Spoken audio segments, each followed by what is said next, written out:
Batailles épiques, trésors cachés, souterrains et hameaux disparus. Qui imaginerait que le joli village de Cobon-Saint-Sauveur, à l'apparence bien tranquille, a tant d'histoires à conter? Le visiteur, qui quitte la départementale pour grimper à l'assaut du petit bourg de Cobon, en admirant sa ravissante église, sait-il qu'une deuxième église l'attend à Saint-Sauveur? S'attend-il à la rutilance des ors qui part Sainte-Catherine? Giovanni Mazzutti, ce peintre italien qui a parcouru l'Aquitaine avec sa palette entre 1930 et 1950, a orné l'église de Cobon de plusieurs œuvres. L'annonce à Jeanne d'Arc, sur toile, 2 angelots pensifs pour entourer la statue en bois doré de Sainte-Catherine,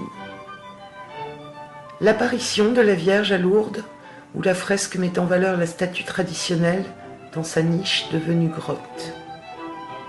L'intérieur de l'église a été restauré en 2016, après 10 ans de péripéties qui ont obligé à la laisser fermer. C'est M. Susanna, ferronnier à Cobon, qui s'est occupé des grilles. Le plus bel ornement de l'église est son autel en bois, recouvert à la feuille d'or, accompagné de son retable et de ses chandeliers. Datant du XVIIe siècle, il est classé aux monuments historiques. Mais revenons pour le moment au XIIe siècle, époque initiale de la construction. La façade sud est encore d'origine, et un œil attentif peut y distinguer une curieuse pierre gravée. C'est un cadran canonial destiné à marquer les offices et temps de prière de la communauté religieuse.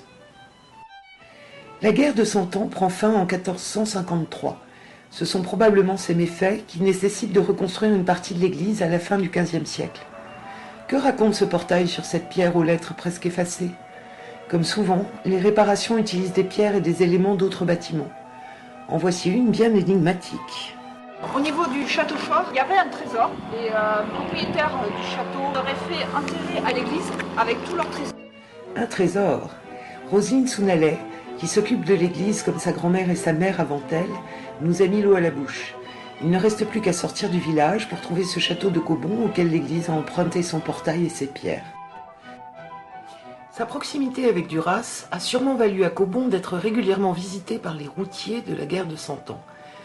Campagne du comte de Lancastre en 1345, chevauchée du prince noir en 1356, siège de Sainte-Bazeille puis de Duras par le duc d'Anjou en 1377, prise du château de Duras par le duc de Bedford en 1424, autant de ravages dans les campagnes alentours. On peut donc raisonnablement supposer que le château fort de Cobon, aussi solide qu'il soit, y perde à chaque fois quelques plumes, sans parler de celles qu'il offre à l'église Sainte-Catherine.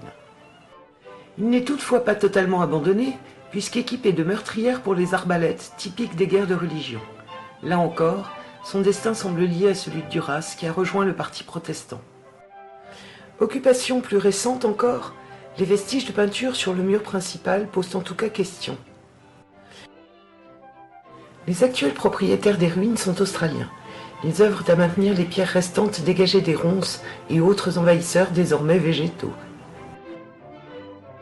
La légende locale veut qu'un souterrain ait relié le château de Cobon avec le manoir de Véran qui lui fait face, mais c'est encore une autre histoire. Revenons à Cobon pour découvrir les recherches effectuées par Roselyne et Isabelle Sounalais sur l'histoire du village, dans lequel leur famille habite depuis 1800. Ce sont du reste leurs investigations généalogiques qui les ont amenés à approfondir l'histoire du village. La carte de Bellem de 1780 est conservée par les archives du département. C'est la plus ancienne connue de la région. À l'époque, Cobon et Saint-Sauveur sont encore 2 villages distincts. On retrouve bien le château de Cobon. Le château de Véran, comme le Griffon, sont dans les limites administratives de Saint-Sauveur. Le Griffon est ici orthographié Griffoul, fontaine en occitan, ce qui correspond bien à la résurgence de la petite rivière proche. C'est à partir de plans plus récents, ceux du cadastre napoléonien de 1824, postérieur à la fusion des 2 villages, que Roselyne et Isabelle Sounalais ont réalisé leurs propres plans pour faciliter leurs recherches. Dans la banque de données des archives départementales, ces plans sont conservés en 5 feuillets, ce qui ne facilite pas leur consultation, d'autant plus que le village est coupé en 2. Le château de Cobon a plus ou moins été remplacé par la maison actuelle, entourée de belles parcelles pour l'époque. Le Griffoul, devenu Griffon, et Véran sont quasiment identiques à ce qu'ils sont aujourd'hui. Saint-Sauveur compte encore de nombreuses fermes et maisons. Et là, on avait un certain nombre de petits villages. Là. Oui, Alors, aux Aubinettes. Le hameau des Aubinettes a quasiment disparu aujourd'hui. Une nouvelle énigme à résoudre. Pour le moment, ce sont surtout les 8 moulins dont elle recherche les vestiges, ici marqués par les croix bleues. Cobon-Saint-Sauveur était un village d'agriculteurs qui cultivait essentiellement des céréales, d'où ce nombre élevé pour une population de 600 habitants avant-guerre. L'église, si elle n'a pas livré le trésor des seigneurs de Cobon, a été plus coopérative avec ses archives. 1884, celle-là c'est de 1905, celle-là 1907. Alors j'ai remarqué que c'était signé par tous les membres du conseil municipal, surtout celle de 1884, de 1905, et celle de 1907 n'était plus que signée par 2 contrôleurs. Ça, c'est dû à la séparation de l'Église et de l'État. L'ancienne, ça c'est une ancienne ferme qui rejoint au château. Cette ferme dépendait autrefois du château, dont elle assurait la subsistance. Elle montre par la taille de ses bâtiments une activité importante. En face de l'église se trouve l'ancienne forge des Mongers, en activité de 1858 à 1924. Nous reparlerons des Mongers en arrivant au Griffon. Qui sait où se trouve la pompe qui alimentait tout le village en eau? Elle existe encore. Oui, sauf qu'elle est cachée. Mais... Elle est toujours là, c'est vrai qu'on Elle est bien cachée, oui. La maison qui jouxte l'ancienne épicerie est la plus ancienne du centre-village.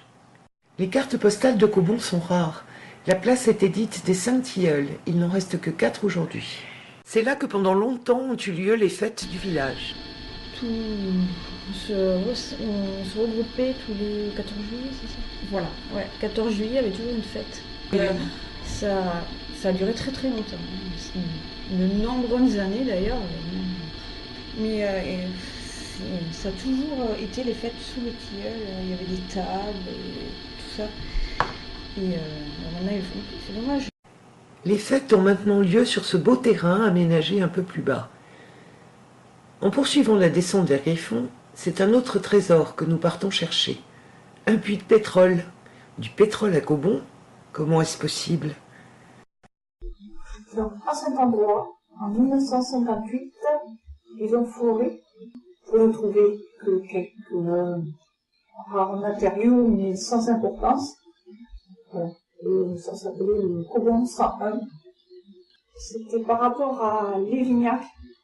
Ils avaient trouvé quelque chose et ils pensaient que le long du ruisseau de Cobon, il pouvait y avoir du pétrole. Ça pouvait suivre tout un côté. Et quand ils ont foré, ils n'ont rien trouvé de probant. D'où maintenant qu'on appelle ça le terrain du puits à pétrole. Ni pétrole, ni trésor. Aurons-nous plus de chance en traversant la départementale?